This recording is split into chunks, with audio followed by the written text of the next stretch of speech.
The dialogue.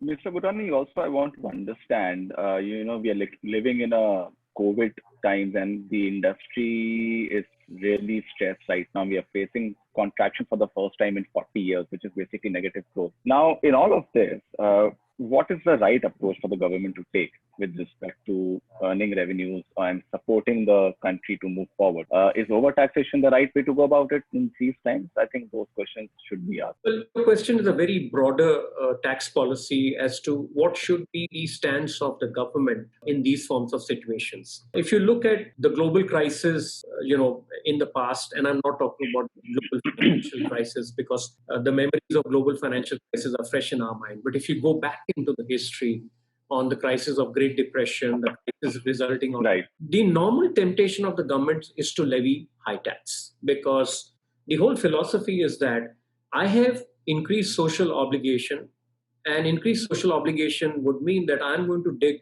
deeper into the pockets of taxpayers who can afford it. That is a universal theory, and there's nothing wrong in that theory.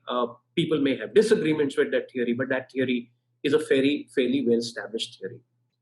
However, we need to move away from the generalities of economic theory and look at where do we see ourselves in the Indian economy, in the Indian context. Let's go back a year and a half back. If you recall, last August, in a pleasantly surprised move, the government, through an ordinance, reduced the corporate taxes.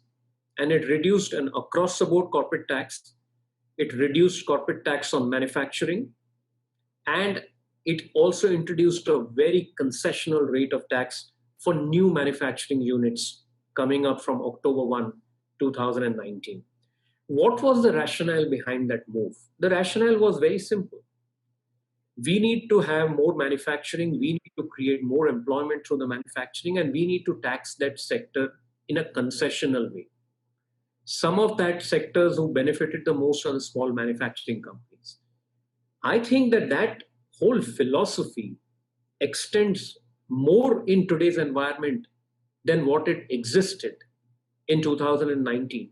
So I'm a firm believer of an economic theory that supports moderate rates of taxes, simplified basis of taxation, treating the taxpayer as a customer, and lesser emphasis on the enforcement machinery of the government.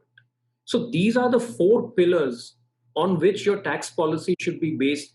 And I can't see any other recipe for India than based on these pillars of economic theory and taxation.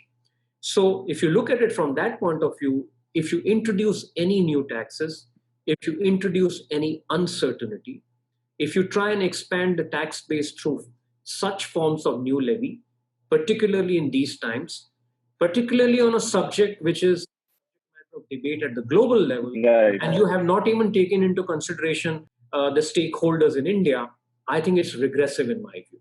I want to understand that India is taking unilateral action to impose EL while there is a OECD debate going on with respect to how digital services should be taxed. So such unilateral approaches, aren't they inconsistent with the larger global way forward?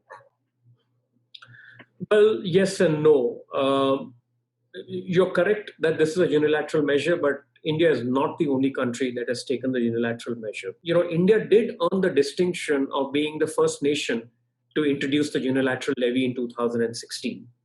And at that point in time, India was fingers were pointed at India, that India has earned the distinction of being the first country, and there was an element of criticism.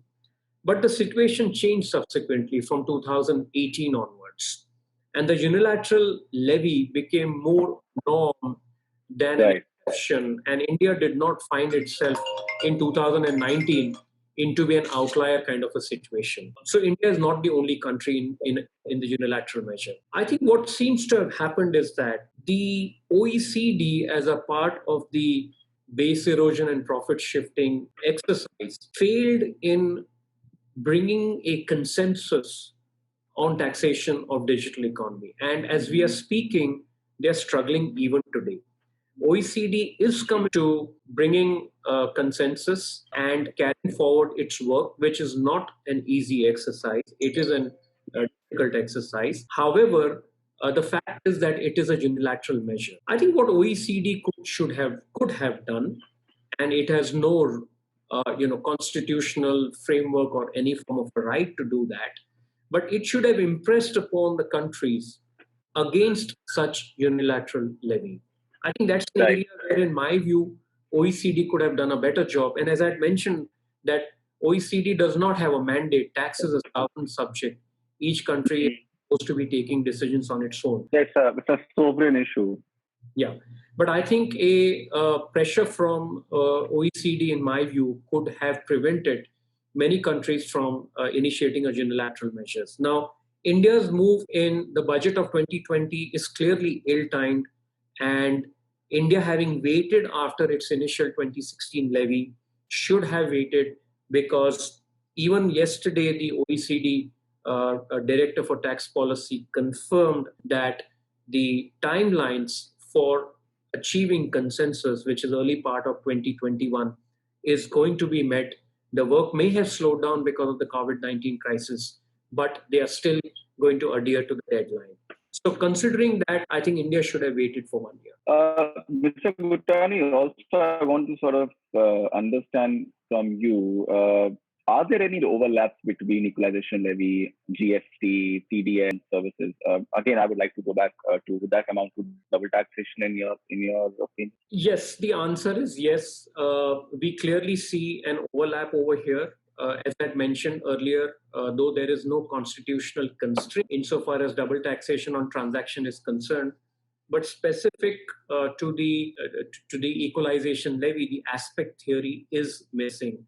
So you could have a transaction where aspect is common, but it is subjected to a GST levy and an equalization levy. Interestingly, if you look at the manner in which the equalization levy law has been drafted, it gives you an indication that there are many elements of transaction tax that are Right. Embedded in it. Now, what does that mean? It also means that if the lawmakers decided to introduce this as a transaction tax, should it have actually gone to the GST Council, which under Article 246A of the Constitution is supposed to be the body that has to be approving tax on certain transactions. So on one hand, you have drafted it as a transaction tax, but on the other hand, you have, in my view, erred to a constitutional mandate, which is from the GST Council to levy such taxes. So the law on those aspects, in my view, is certainly going to come up for questions. Right. And I think that's great to hear from you, Mr. Bhutani. Also, finally, I would like to know, where do you see this debate going? What do you think should be done? Do you think it should be halted? There should be some more consultation and debate around it, and then maybe the government could revisit it. What's your sort of final take on this? Well, I think my recommendation has been with the Department of Revenue that though it is a law that has been passed by the Parliament and it has received the President's assent, delivering the law is an aspect that should be first in the minds of the consideration. It's entirely up to the decision makers how they want to look at it, but I don't see this to be really an insurmountable challenge to defer the implementation of the law. There is already there are many precedents on law, its application being deferred. It will just require a presidential ordinance. You already saw in the budget of 2020 that there is a withholding tax on domestic e-commerce transaction, but the rationale for the domestic withholding tax on e-commerce transaction is completely different. Its implementation was delayed from April 1, 2020 to October 1, 2020. There is another reason for the delay. As it stands today, e-commerce players are completely at a loss. In absence of definitions, in absence of clarity, in absence of government trying to understand at least 3-4 fundamental models of e-commerce, it is difficult to implement the law. So how do you really implement a law which on its uh, application frustrates the implementation process. I think that the government understands that. It is not that the Department of Revenue colleagues do not understand. In the last 6 weeks, we've had several rounds of discussions with them. I think they understand and appreciate the manner in which the law has been drafted. It is difficult to implement. However, it is a largely political decision, in my view. Until and unless people at the finance minister's level step in, I think unlikely this law will be deferred. I also feel that in the process of the time Right. the industry will get, you will be able to sit down with the industry players and look into certain definitional aspects of the law. Like we say as lawyers and professionals, that it is a client who understands his business better than we do. And what do? We actually get into a dialogue with the client to understand the business before we give them professional advice. And I think this is one aspect that the government has to do. And they have done it in many, many aspects while designing specific Right. legislations, whether it is a GST or technology or banking and financial services. So I would say in the final analysis, defer its implementation, take the time to fine tune the law to make it implementable, and take the industry into confidence. Because I think uh, our tax policy aspect where we lack is when we draw up the law, we never do any meaningful impact analysis. Impact analysis of at a very, very ad hoc level.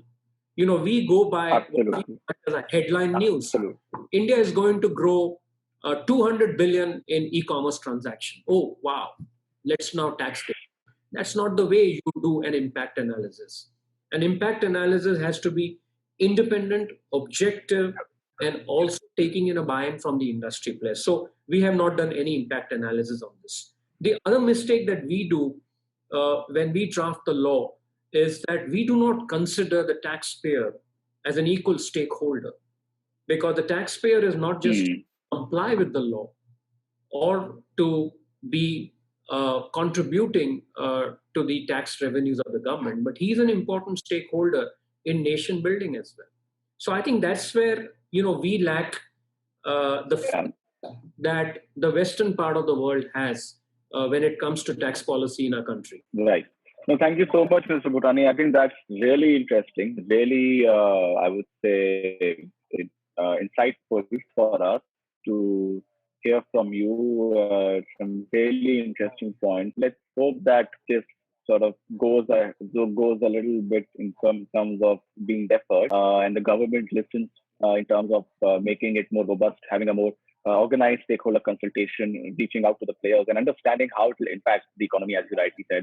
Especially, when we are facing a crunch time, I think it's important to sort of step back a couple of steps behind and just look and see the impact it will have on the industry and the economy, and then make a decision. So yes, I think that's a great recommendation. Let's hope they don't come out with implementing it. But thank you so much for talking to me and for putting out your views and thoughts on this. Really pleasure talking to you once again, and we hope to stay in touch and see you around soon. Welcome, Kazim, and thanks for inviting me.